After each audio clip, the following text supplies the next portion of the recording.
Hi. What's up, man? Happy Monday. Hey, thanks. It's a weird one. Weird world out there, you know?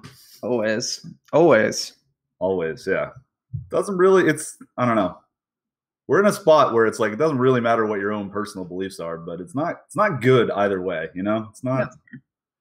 not But feeling not feeling so hot. But we are here to talk more about sports. That's the bigger issue. Or no, it's the smaller issue. Therefore, the one that we will focus on, right? I see what you did there. I didn't even mean to do that, you know? Just it's the magic of radio, with podcasting. You just let it fly, see what happens. Things happen. You Yeah, watched we some got football yesterday? what'd you say?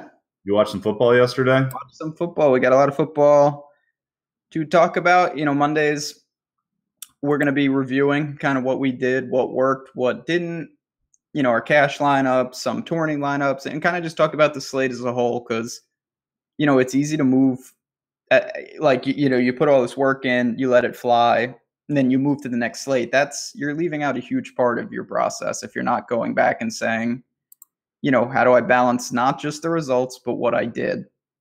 Yep. Yeah, so we're going to try to add that a little bit to the show. We've always done weekend in review, sort of like in general, like what's going on in the sports world, but we're going to specifically try to talk a little bit more about our lineups. We're working on getting a screen sharing thing going, like you see on some of the Josh and Jake's baseball shows or stuff like that. So we're gonna try. We'll get that. We're getting there. Still, we're the two worst at the internet here. So Sure. uh, that's about it. Okay, so how do you have a what? Let's start. Let's talk NFL. We'll get to the golf a little bit too. Yeah, Uh, we'll touch on that. we'll touch on it, but football, the bigger that's America's pastime, right? We don't have another pastime, No, it's just DFS football. That's the only pastime in the world. and there's only one October. So Always Mr. October. Yeah, it was, interesting week. On a personal level, I was really close. Bubbled a lot, which frustrating. You can look at it half full and say most of my lineups are actually pretty good. I had a lot that didn't get there that objectively were pretty solid lineups. Didn't make too many mistakes. I wasn't happy with my high stakes lineup. That's one of my worst lineups overall, and that was annoying. But all in all, you take a loss. Nothing. I didn't have any, glaring disaster. It was could have been better for sure, but there was a whole lot that could have been worse. Considering, Stafford and the Lions were my favorite team to pair up, and I had him paired with Tate and Marvin Jones, who were both very bad, and that set me behind right from the start. yeah, I think somewhat similar end result for me. It was not a great week. I lost on the week, but not significantly. I actually did like pretty well in tournaments. My cash team ended up just being really bad. I took just got the wrong Steelers, found the money to get to Doug Baldwin, like just Yeah, Doug didn't Ball. work out well. I mean, but again, we're playing this game to, it's nice to have some good cash weeks. Like you always want to try to grind that out. Cash is definitely getting harder. So really for me, it tends to be about the when can I get the crazy tournament bump. And I would have paid if you had showed me, like I had much more exposure to the afternoon set of games than the morning. And if you had told me what had happened in that 1 p.m. set of games and like, said, hey, I would have paid like 150% to be able to play in the situation I was in going into the afternoon games. Uh, the one I was biggest on was the Seattle LA game. Ended up being pretty low owned. Baldwin picked up a ton of steam. So that hurt. I had a ton of him. I didn't realize quite how popular he was going to be, but regardless, I really liked the play. Ends up being the highest scoring game on the slate, right? Tell me that in addition to it, I'm willing to pay 200% markup. Like, and everybody got hurt. So It's true. It was I was in not an exact same position, but I did have a couple teams, in some important things that were low where I stacked that game. I had Wilson, Lockett, Baldwin, Gurley, mhm. Woods. The problem was, as we talked, I mean, Doug Baldwin was as big of landmine as you're going to find. So that just prevented anything from happening. I didn't get there in cash, which was really fortunate. My cash team was middling, put up 140 something, 143. Not bad. I got good showings from Melvin Gordon. Not that he was great, but him and Yeldon did enough to keep me afloat, and I didn't really have any glaring problems. It wasn't, I certainly didn't breeze in cash, but I didn't get, mauled at the same time. Yeah. So my problem was, I played cash was pretty bad. I'll go over that. So I had Stafford, obviously, a quarterback, Same. Yeldon and McCaffrey at running back. And here's where it started to go wrong, is I knew I wanted to have a fair amount of Steelers in cash, and I found the way to do it because I thought running back was super loaded. And I had Juju and James Conner as relatively similar projected values. I liked Juju a lot, so I rolled with Juju to use one of the wide receiver spots so I could have more exposure to different running backs. So I had Juju and Vance McDonald as my Steelers. So, oh yeah, Vance McDonald. That was another bomb. Yep. So saved some money and went from James Conner down to David Johnson, who was fine. Mm-hmm. James Conner absolutely nuked, though. It would have been nice to have him. And the other thing is, like, the David Johnson thing helped me get up to spend more money on. I think it was Mo Sanu, and I was able to find my way up to Baldwin. So that really hurt too. But yeah, I was fortunate. I got Sanu on there, who it was fine. Like I said, my cash team was just it did enough to not be great when the core of it was Stafford and Tate, who were as bad as I had on there. On the whole, my best thing, I mean, I've been really getting defense right. That's been through 5 weeks, I really have hit on these lower owned defenses, which is bizarro. It helps, though. It really does. I mean, I have not had those lineups where you just have like a 2 and it really sets you back. It's nice. Brownies, the Bills yesterday were solid. Didn't get the nuke, like the Cardinals were just Bengals. Yeah, Bengals. That would have been nice. Cardinals, I can see. Bengals was not, no, again, you can play, it's defense, so you can kind of play anything. But Miami plays pretty slow. They don't throw the ball a ton. Like, I wasn't really looking to go Bengals myself. Bengals also. And, this happens. The way they scored was one of the most bizarre. It was like a triple deflection into a D lineman's hands. Yep. So, good bounces. And Geno actually was a beast. He is a monster. Juju and Vance chat talking about that was frustrating, very frustrating. So, it's tough. Oh, go ahead. No, I was just gonna say, we're gonna see. You see time and time again, especially these teams with a lot of options. Some are gonna just get left behind, and Antonio Brown finally, sure, he still wasn't. I mean, he got there. He had 2 touchdowns, which is great, but he didn't really go super nuke in the sense that it was shaky. I don't know. Maybe I'm splitting hairs. I mean, that would have been an actively bad play on last week's slate. Well, that's just, yeah, right. 31 points from a 9K guy. Like, that's not, or whatever he was, 87, something like that. Yeah, I mean, I had a lot, I'm looking, we talked a little about cash. My higher stakes teams, especially for the Wildcat, my luxury box team was a disaster. That was my worst team, and that was just a mistake. I got too cute with the Green Bay running backs, and that didn't work out. But, I kept it. Bortles yesterday was a guy who was worth talking about. He showed what we talk about all the time about how you can just be awful and still get there. Yeah. 4 turnovers. He threw 60 times, ran one in, just backed into a nice showing. I mean, 28 points he was sub 6K.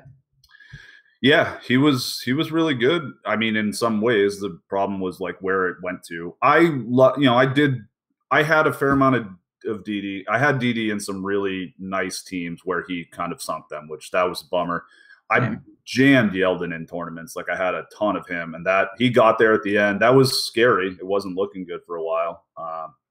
I'll say, one thing in cash being just like last thing about that, just I got into one of the only ones I want. And this is no shot. This Go Sixers Go is one of the best DFS players out there. He's awesome at golf too. But like I got into an absolute rock fight with him in like a 215 head to head where I held him off by 0.3 points.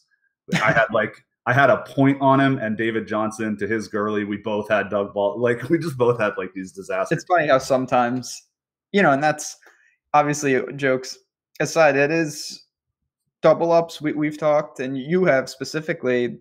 People sometimes merge them, and they are obviously similar, but it is different. Where when you have a completely awful team, you will never cash a double up, but you can still mitigate that in head-to-heads and vice versa. It's very hard to sweep head-to-heads no matter how good your team is. Yeah, but it does. Yeah, I'm generally, and I haven't been doing this as much, but I used to often, and I still think there's merit to it. I've just found myself willing to be a little more aggressive for everything because I think playing it safe and, rolling with the Danny Amendolas and the Bill Haas's of the world in cash is just like, Bill Haas is not a safe play anymore, but you know what I mean? Like those sort of low upside, just kind of get there guys. Like people are much better at cash. So and casuals don't play as much cash anymore. So like I tend to go a little crazy in general. Like I had Sterling Shepard in cash yesterday. That did not end up being good, but he was very low owning cash, and I was pretty excited about the play because I thought the volume was going to be there. Carolina not great in the slot. Kuechly I figured would be really good. Kuechly's like the one guy to really, he seems like the worst possible matchup for someone like Saquon Barkley because he actually can move in space like that. But yeah, Odell yesterday. That was, a couple of regrets that I had. One was, and I had some Odell. I was certainly over the field, but and maybe it's because I had been playing him and I felt like I was priced in a little. I rolled some of that up to Julio. And now that I look back, not just because of the way I really liked Odell in that spot. Should have had more. I should have just rolled the dice there fully. It would have got paid off. Robbie Anderson. Too. What'd you say? 3% owned Odell. That's what I'm saying. It was marginal ownership, and it just was one of those spots. I really felt good about that, and I had him paired up on a couple nice teams. And they still, again, the teams were fine. They're actually pretty good, but they 175, 180, which is great. But that next level is really where you could make the mark, and it was held back by usually a Lion or D.D. Westbrook, who, Bortles. It was absurd. If you look at that box score, there was 5 guys who had between basically 60 and 70 yards receiving. That's just ridiculous, but it happens. No, that's a tough combo. Yeah, the other thing for me, I think, speaking of that Lions game, I did not really have a ton of Aaron Rodgers, and he was the nut quarterback. Shout out to friend of the show, Colin Drew, pulled down at least 50K in the play action. I'm sure. Seems like he probably had a pretty nice week. On top of that, he's been on a heater lately, so that was nice to see. But I didn't particularly care for Rodgers, but again, that was another one. Rodgers played. That was one of the worst games I've ever seen Aaron Rodgers play. But he just threw. He ended up throwing the ball a million times partially because he couldn't run, and those guys just eventually all got it done. I did end up quite a bit over to the field on Devontae Adams, which was nice. Mm-hmm. Didn't have a lot of MVS. Not that I just thought that they were going to struggle and have a rough game, and they did. But again, that doesn't necessarily matter. That was the script I was calling for and hoping for in the Seattle LA game. My thought on that was, all right, Seattle's defense is done. The Rams are just going to stomp them, and hopefully Russ gets down big and just has to throw the ball. I was hoping he drops back 50, 55 times, and it's like 42-28 Rams kind of thing. But the problem for that, like game script wise, is Seattle was able to run the ball like really effectively. Yeah, they did run. And that happens. That was a weird game. We did have a question from chat about the Saints running backs tonight, which we're going to talk a little showdown right after the recap. Kamara is going to be interesting, super polarizing. You put him in captain tonight. I don't even know how much salary you're going to have left. So we will talk some showdown. It was a week where I was pretty happy all in all. The, MVS was, he was a fringe cash play for me. I didn't get there. I saw that it was viable. And because of that, the ownership at that low cost tempted me to go elsewhere. I did have some. I came in under the field. It didn't burn me only in the sense that I found some ways to get up to Robbie Anderson on a couple teams, which was just a pure, dart throw. Obviously, it worked out. He caught 2 long bombs, and he was sub 1%. So it didn't. I have some Tyrell Williams in that same vein, just because Yeah. Oakland's a good matchup for those deep bomb guys too. Mm-hmm. Yeah, no, and that wasn't the problem. The problem for me was the $4,700 receiver was Marvin Jones and Dede, and I used them all over the place. When I had Bortles, I had Dede. When I had Stafford, I had a lot of Tate or Marvin Jones, and those were my 2 favorite QBs on the slate. And that's kind of what happens sometimes. I did not get that right, and it makes it tough. But I was happy that I avoided. When you see that, it's like, oh boy, this could be really bad. I was able to hold it steady, and as many people are starting to realize, I think this is becoming more accepted, and it's good. Taking a slight loss, it's not great, but you will take that when you're playing top heavy GPPs. Oh yeah, absolutely. Because they're very top heavy, and like the every once in a while when you get that done, if you're playing, whatever, eventually when you get the 10x week, it kind of makes it all worthwhile. As long as you're not losing 100% every single time, you can skate out of it. Yeah, that's just what the name of the game is. And some people use cash to try to smooth out the swings, and I totally get that. That's what I do it primarily for. I probably should play more cash, not because I'm good at it in the sense that I think I'm more suited to GPPs, but just because you can avoid, those radical swings, and that can make it tough. But, coming fresh, and that's why we want to do, we're going to start sharing some more lineups and going through it, because it's important for us, just like people watching, to just see, okay, did I go wrong here, or did I like this setup? And it's a mix every week. I have a couple lineups where I'm like, that was just a stupid play. And then I have other lineups where I'm like, I would do this over again. I really think I just didn't get there.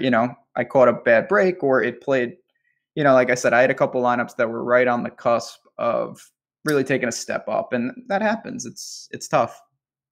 Yeah, absolutely. No, I mean, it was the big games for me were Seattle and LA, and then I had a ton invested in the other real stack I really liked was Cousins with Diggs and Thielen, which and on the other side of that, I also had a ton of Eagles defense, because I just felt like that is one of those situations where you want to attack, because Cousins is a pretty high variance guy. When he's bad, he is awful. And the Eagles have an unbelievable defensive line. And, Cox and Graham were getting to him left and right. Like, they got good pressure. But Cousins played really well under pressure. And that game just hit this sick middle that I was not expecting, where the Cousins, Thielen, Diggs stack was pretty good, but it was expensive. So, like, it didn't go insane. And then the Eagles weren't able to get anything done either. It was just I was not expecting that. I kind of thought that either, the Eagles would kill him, or, and there's also, we talk about this fairly often, it's quite easy for a defense to get it done while giving up 30 points. Like, that's not a big deal. So both sides can go there. Yeah, all the time. And we'll see. I mean, we will certainly be talking week 6, but I did take a peek, and the Saints are off the slate again, along with a lot of other big heavy hitters. So it will be interesting to see kind of how these slates are formed, not just from roster construction, but salary-wise. Gurley and Antonio Brown took over that mantle this week, and it made it different. I thought that was somewhat just a more different decisions, because we didn't have the massive ownership up there. Kamara is tonight, which, we will talk about in a bit. Do you want to talk some golf before we get into Showdown? Do you have any other thoughts on the slate as a whole?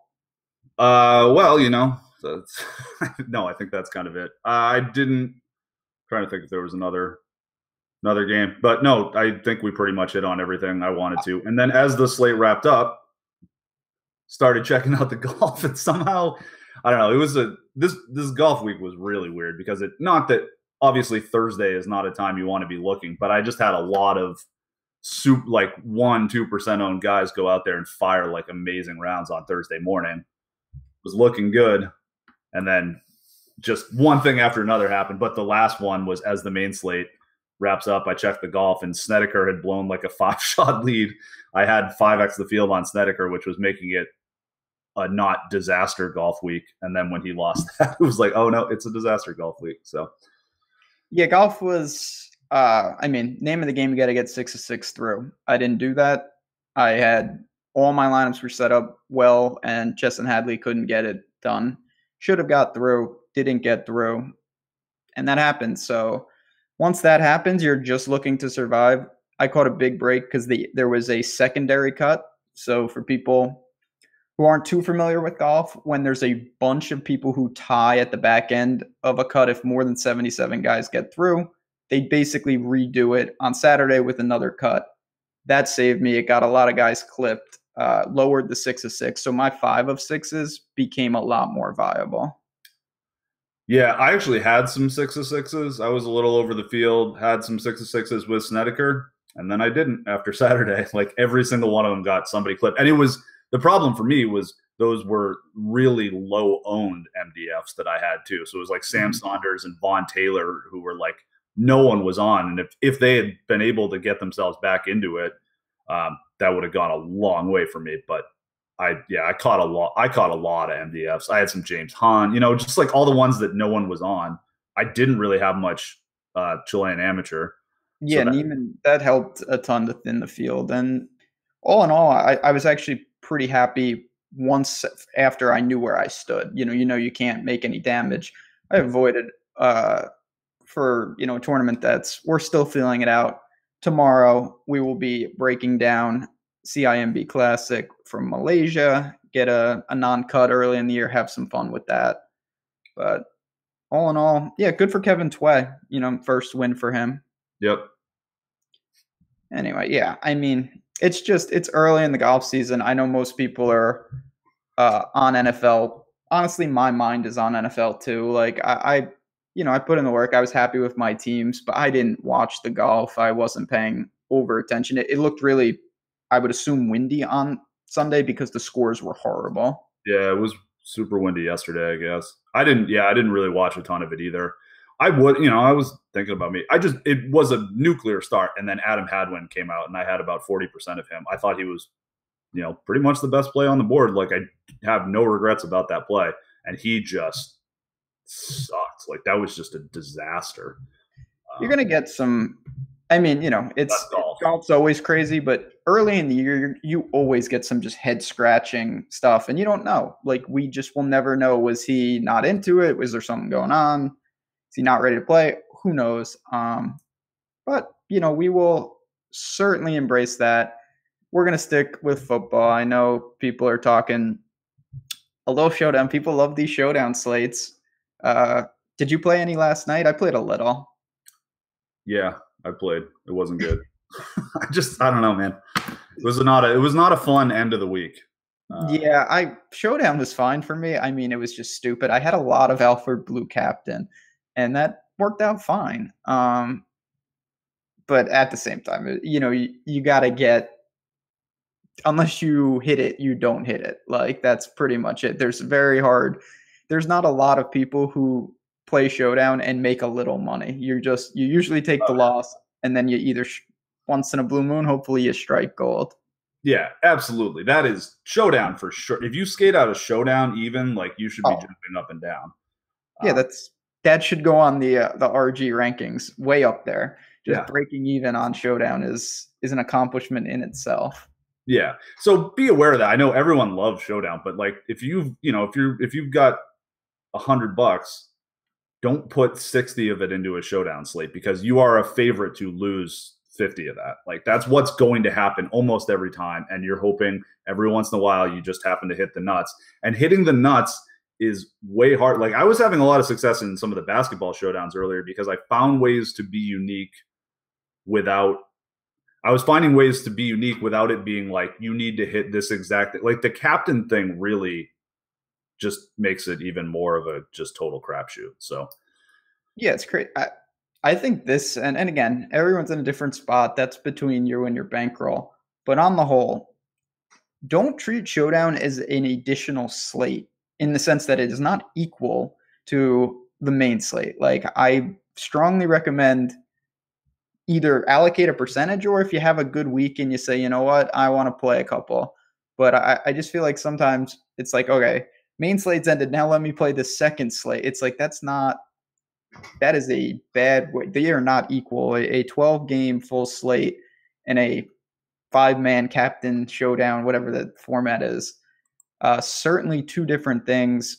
We are going to talk about, I mean, this is an interesting game on the whole. We got Mark Ingram is back. I don't think that's really going to affect Kamara, to be honest. I think he's just the lead guy at this point anyway. Yeah. I mean, I think Kamara will go from, we're projecting him for 60, 70% of the rushing work, and I think he's going to be more like 50 now.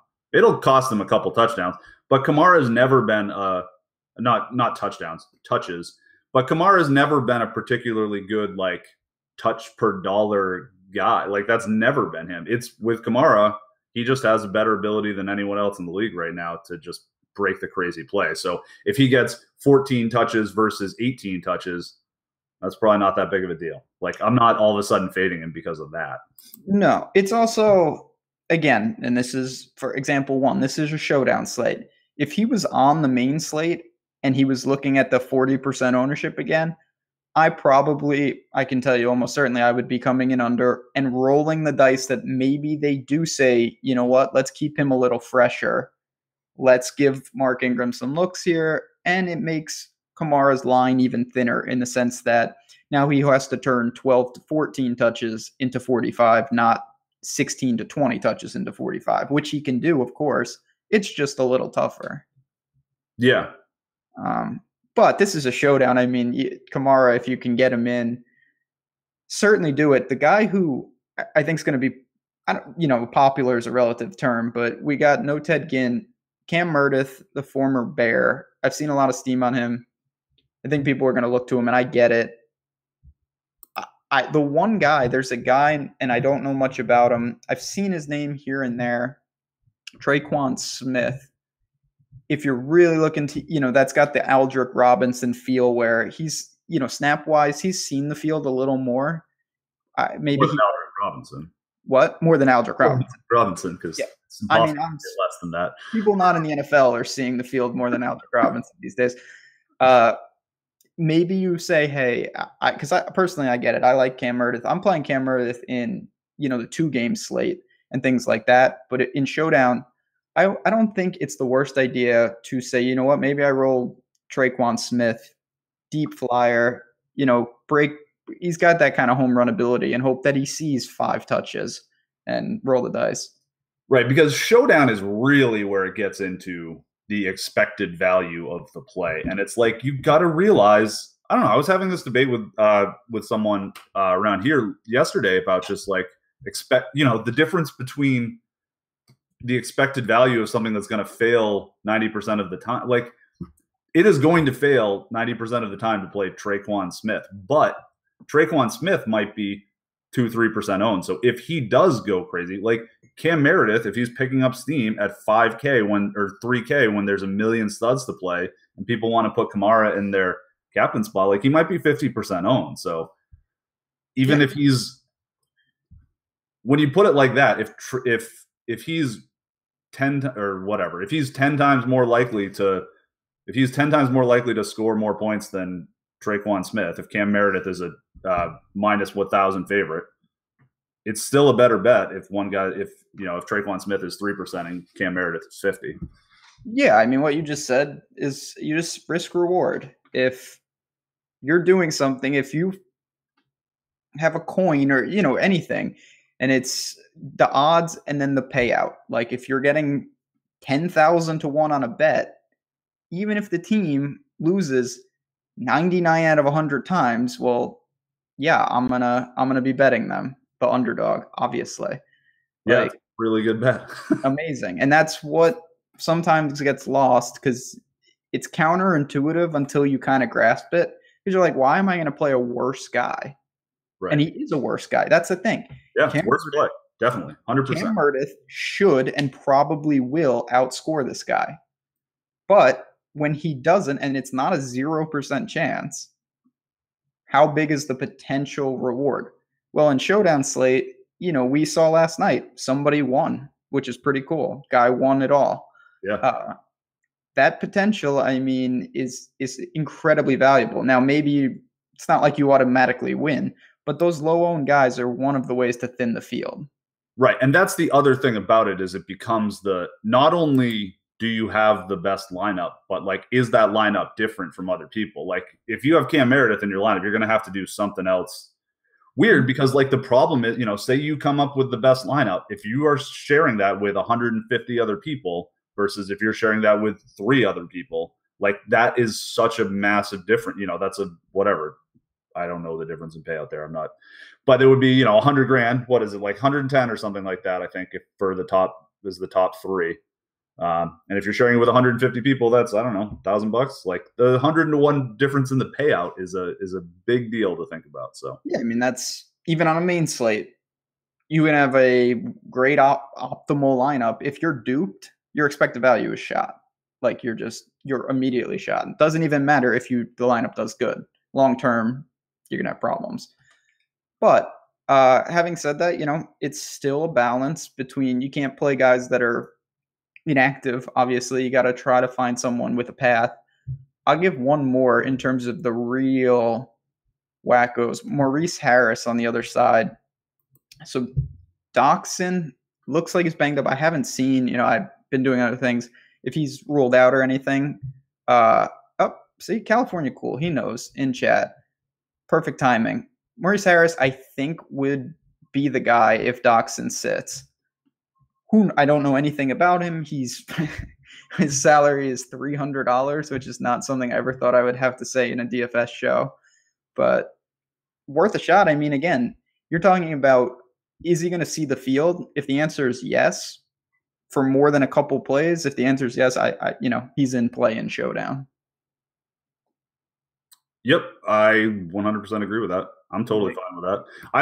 I have not dug into this game a ton for the specific plays yet, but yeah, I mean, it's on the whole, I think it's going to be a pretty entertaining game. Washington is low key, I think, a pretty solid team. They can do some things on offense. Good pass rush. Yeah, they generate some pressure. It's not an easy matchup at night in the Superdome, of course, but Chris Thompson, solid AP, probably a tough. He's got the revenge narrative, but Saints run D is pretty stout. Yeah, you don't want. I mean, I don't really play the Adrian Peterson types of the world, regardless, anyway. But I certainly would. Yeah, Chris Thompson's obviously. You need to catch some passes on DraftKings, man. You just have to, because if you don't, like, you need to do a ton of work to get there. And on the road against a good, like, the Saints are a good defense still. Like, they struggled the first few weeks. They'll be all right, I think. They're starting to show some signs of life. So I would not be trying to do that when you're a road dog, like, against a good run defense and you don't catch passes. Like, that's a really tough spot for Peterson. Yeah, it's tricky. And, the Saints, it's very viable that they get out ahead, and we see more of Chris Thompson anyway, just because of that, even though I think he's a better option all in all. We'll see. Jordan Reed, Crowder, all these guys mix and match. We'll have to see what's up with Doxson. And then on the other side, Ginn being out is going to open up that Cam Meredith, Traquan Smith. Maybe there's someone else who emerges. I don't really know, but we'll have to see. I mean, it's funny. We're not going to know for a couple weeks at least. We'll see what Ingram does tonight. Then they're on the bye. They won't be back on the main slate for a little while. So the Kamara thing will have to wait in terms of if he's affected at all, which I doubt. I think it'll be minimal. Yeah, I think you're right. I don't hate the idea of taking a couple shots on Mark Ingram, though, in case they do, get out there to a big lead. I don't think he'll be as popular. The price is fair. There are certainly scripts where, Mark Ingram runs for 3 touchdowns. Mm-hmm. Yeah, that was one of the I mean, last year Kamara was more frustrating than this year Kamara. When Mark Ingram was there and somehow they were like both getting there simultaneously, that Okay. was the craziest of all. I I, I don't that just can't happen. And No, it we'll was so frustrating too. And let's not forget, actually, this is I'm just thinking of this, but remember how frustrating Michael Thomas was last year oh when yeah. Ingram and Kamara were both getting it done. They were just getting all the looks in the in the red zone. They were Thomas, I don't think, scored a touchdown until week 16 or something. I mean, Yeah, I was playing him a ton and I kept upping my percentage because you just knew it was coming, and then it kind of you know fizzled a bit. So we'll Thomas and Mike Evans would both put up 16 points every single game last year. And it's like, God damn, can you just like nuke once? And then obviously the first 2 weeks this year, like both of them, I don't know, combined for 85 points through 3 weeks. Or I mean, they had like 85 points apiece through 3 weeks. It was just nuts. yeah, it's a shame that regression doesn't adhere to like wrap around thing. It's like sometimes we see it cross over ears, and that makes it frustrating. Oh, yeah. But I the one thing, and I don't want to backtrack too much, but we always make time, and I think we should talk just a little about Mahomes. Oh, yeah. Patrick We, Mahomes. This is like the Wes Bryant version of the golf show. yeah, except this guy's really good, but I did watch most of that game, and he threw a couple picks, still very effective. He ran and he controlled the offense. It was more, and I'm not just saying this because not even the touchdown side, the picks. That's what he made some throws that were just like, "Yep, this is What he's Jaguars turned that in," but he still was very impressive at home. I mean, I was almost more impressed with that game than anything yet. I mean, the Denver game obviously was pretty crazy that he was able to pull that off. Like sort of from a narrative thing, it was a big deal. But yeah, I mean, Jacksonville's a really good defense. They struggled a little bit yesterday. they did, yeah. They didn't put as much heat as I thought they would on him. He forced it a couple times, and he finally was punished a little in the sense of the picks, but still very effective. And that's partly what I've tried to say, and is that like, yes, he's very, very good. He's not above interceptions. Let's not get crazy. And we'll see. The Chiefs were 5-0 last year. That's the other thing. Right.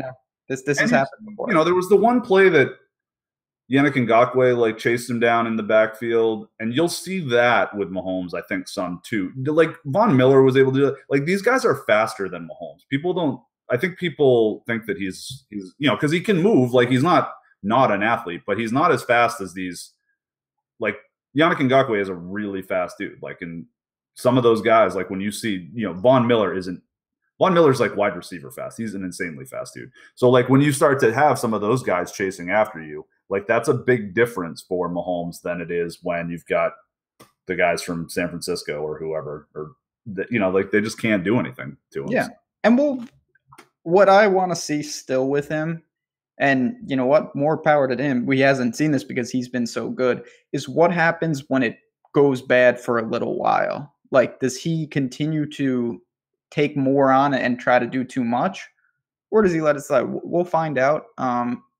A lot of these guys go through that. I think Deshaun Watson has some of that in him, where it's just like he only has one speed. Last night, 3 times he tried to get in on the 1-yard line. He's lucky he didn't get hurt. He took massive shots.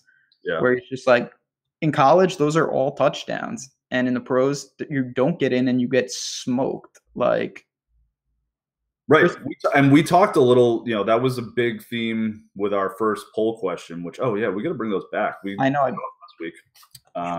Whoops, a lot going on around here. But with our very first one talking about Alabama against any NFL team, it's just that's the thing you see, like the difference in athleticism there. Lamar Jackson is not the biggest, fastest guy on the field anymore. Like Deshaun Watson can't run over linebackers in the NFL. He can in college. Like you can, like these guys, NFL players are freak athletes.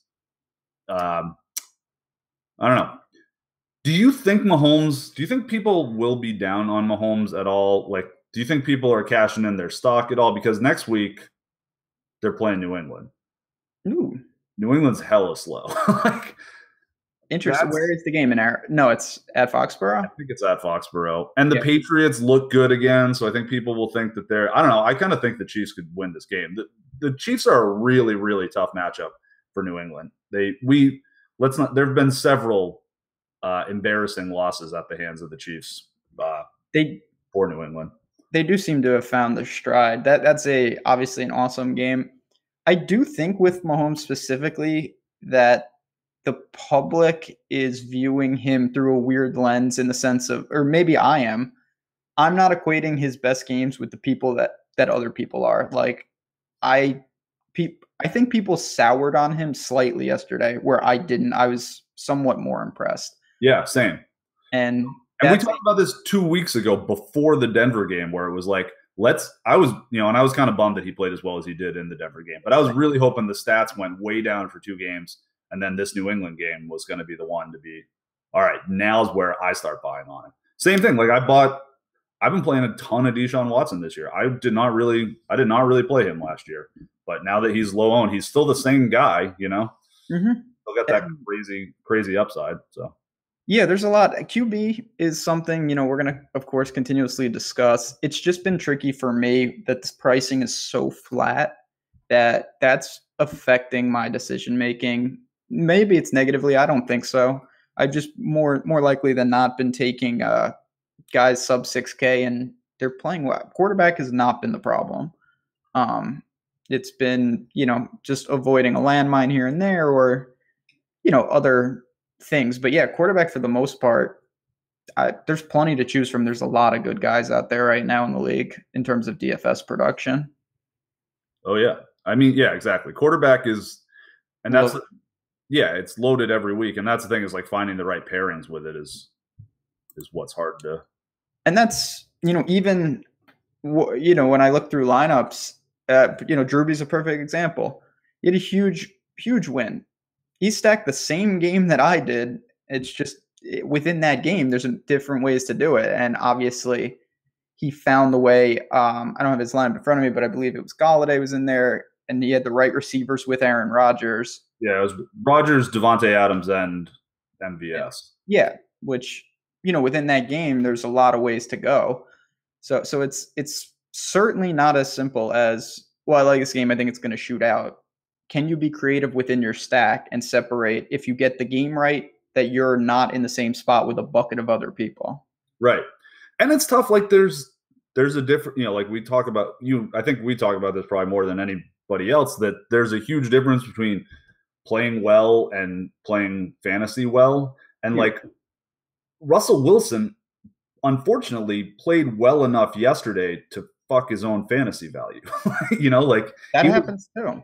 It was like his best game of the year from like a real football perspective. And, it just didn't quite work out. The Seattle defense wasn't so bad. Goff made some mistakes too. Like that would have been a very different game, I think, if LA goes up 21-10 at the beginning. And, if that happens in the first quarter, then all of a sudden that game goes off. Of course, if everyone gets hurt again, it's not really going to matter. But. Yeah, I mean, that's stuff where a perfect example was Aaron, and I thought that part of the reason, just part, that Stafford wasn't great yesterday was because Aaron Rodgers was ineffective, and it caused LeGarrette Blount to get touchdowns early, and that changed the entire complexity of the game. Crosby was a mess, and Stafford didn't have to be crazy Stafford at any point. Right. That's a perfect example. Matt Stafford played significantly better than Aaron Rodgers yesterday, and that's why Aaron Rodgers got to have the – that's been a big problem for Rodgers over the years, honestly, is that he's too good that, like, yeah. 21 of 24 for 303 is it's a perfect game.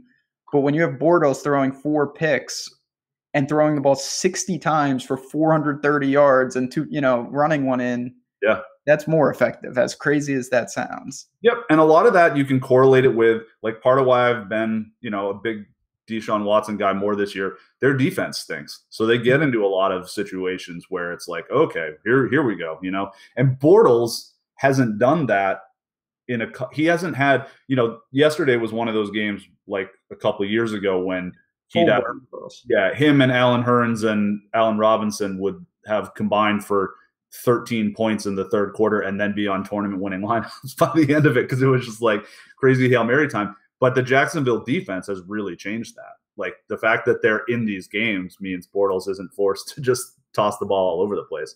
And that's understanding the teams on a level. Bortles understands that if he just manages the game, he doesn't lose the game, that will be effective. Yesterday, he became full Bortles, and he was just out of control because they were so far behind. And that's Chris Jones pick. Like, oh my God. Like, it was the other super egregious. You saw the Ryan Tannehill one where it, like, I don't even know what it looked like. He looked like, I don't know what sport it looked like he was playing, but that was so weird. There were some wacky interceptions yesterday for touchdowns. But yeah, that's a huge part of, if you have a line on a game where you think, hey, this team, for various reasons, is going to cause my quarterback to play atypical either way, that's huge. Yep. Because you know what? Cousins got hurt by Wentz being a disaster. Yeah, no, they're certainly linked, and you can use that to your advantage. Yep. Time and time again, we see quarterbacks who just don't have to shoulder their erratic volume. And when that, like Deshaun Watson would be another guy where you don't want him not having to try to make crazy plays. You want him doing too much. Mistakes are okay because the reward will be there with it. Yeah, I mean, the quarterback that loses in a shootout is often like the best play on the slate. It happens a lot. I mean, that's what happened yesterday with Rodgers. Yeah, it was. You think they let Mason Crosby go? No, I don't think. He's been there for like 10 years, hasn't he? I know. He's been good. Like, I know. That was. If he sucks for a month, then they're going to have to do something. But I wouldn't think so after that. He's one of those. I don't know. I feel like, what was that? Was it on a Simmons podcast or something? They were talking about like how many guys are actually safe from having like the day that all those guys had 2 weeks ago where they all got cut. It's like there's probably 6 or 8 dudes, you know, like Justin Tucker can go miss 8 field goals. Steven Gostkowski can miss 8 field goals. Adam Vinatieri, like, I think Crosby's probably in that group. But I think you're right. I think he bought himself another week. If he kicks bad though in the next game, I think he's out. I mean, that was just, really bad, really, really bad. But it wasn't like, I feel like I saw a lot of those, and they were like pretty good kicks that kind of just, you know, like he hit the crossbar on one. It wasn't like those wobblers or like the. Yeah, but he's in a dome. Like, you can't miss an extra point. Oof. You're in a dome. Like, if it was in Green Bay, I would be way more apt to say that. But you got to just make them. Yeah, that's true. That was ugly. Inside. Shout out to Graham Gano, 63-yarder. Oh yeah, Ponce won Ponce like 5 figures. Yeah, that was good for him. One last thing, not DFS related, but shout out to Doug Peterson, who has done something that I, along with a lot of other people, have said for a long time.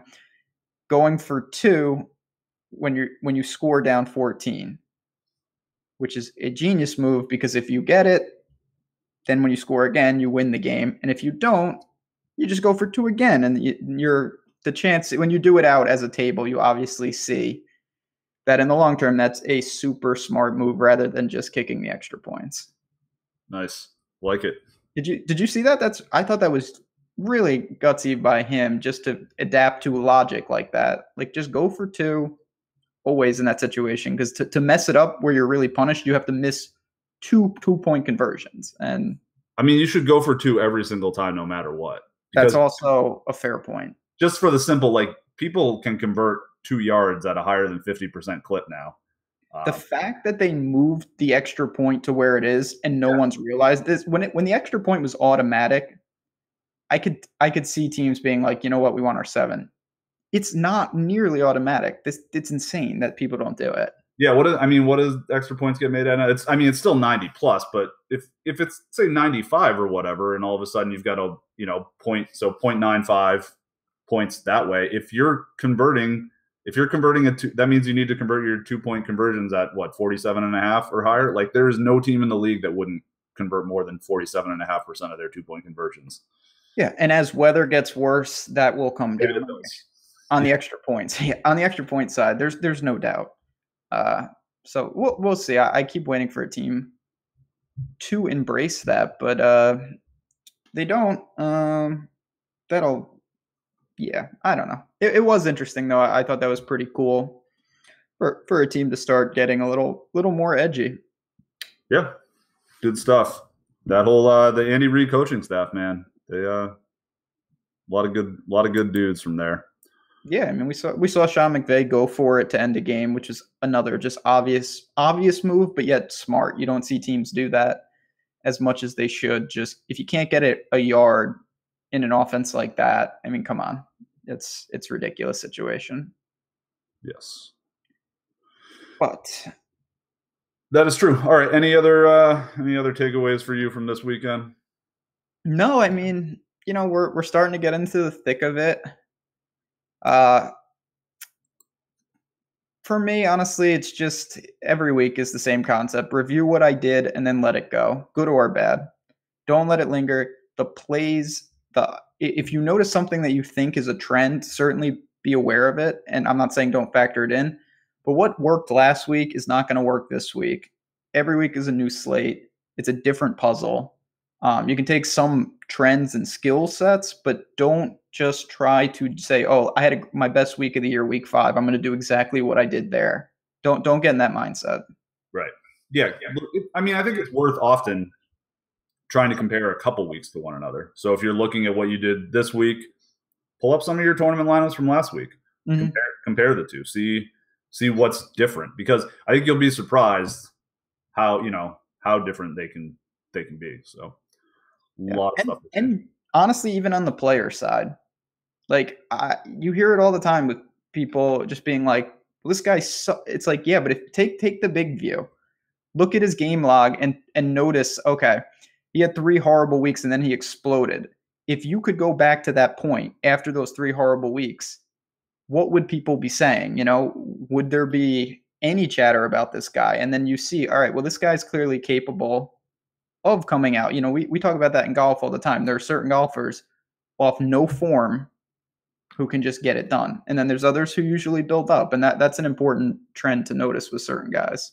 Yeah. Who are the Giants playing this week? Because Odell's going to get, his ownership's going to go up 20, 25% off of 1 week.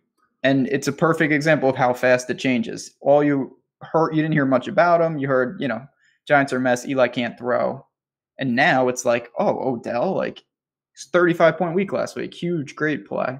I mean, remember all the Imagine tweets after Julio's first week, of Imagine not playing him, and then he hasn't really. I mean, he was good last week, but he got bailed out by garbage time. And you take that Eagles showdown slate to your grave, kid. You got to hold on to everything. I was not bringing myself into it, man. I was trying to get out of it. No, I got you. Yeah, Julio. No, it's the NFL, man. You're going to see that time and time again, unless you're Alvin Kamara, apparently, because he just gets 50 every week. Yeah, he's the God mode. Real talk, one lineup, high stakes. Kamara or not tonight? If I was playing high stakes showdown? Yeah. Yeah, no, I would throw a 180 in usually. Yeah, okay. Yeah, I'm not to sound like that guy, but if it was nosebleed stakes, no, I would not put Kamara in my captain's spot. I'll be honest, I haven't built, so I don't know how easy it is to get him in. But at first glance, I really like Chris Thompson, Jordan Reed, guys like that. So if I have to sacrifice them, I wouldn't get to Kamara. If I can fit them all together, obviously I will try to do that. And I just have a feeling now that I think about it, with Maurice Harris and Traquan Smith being so incredibly cheap, you might be able to just jam Kamara in. Yeah, you can do it. You can get him in the captain spot if you play those guys. Those dirtbags. Just that's not a personal. I've been listening to a lot of Jesus and Mero lately. The way that Mero just calls people scumbag all the time is really funny. It's endearing. Yeah, I don't know. That's about it. Well, last thing I'll say, obviously, we say it all the time. Chat, thanks for hanging out with us. If you want to hang out with us more, get into Awesomo's chat. Sign on up. Come on over. Our Slack chat. Always a fun time. People will be talking Showdown because they love to talk Showdown. And we'll be back tomorrow doing golf. So if you want to talk some golf, come on by. Absolutely. That is true. Chad Stalker's on Mo Harris. That guy had a huge week this week. I saw him post Who? something on Twitter. Chad Stalker. He hangs out in chat a lot on this. Good stuff. Good for you, man. All right. Well, thank you, Ben. Nice talking to you. Josh, thanks for producing, and we will talk to you all tomorrow.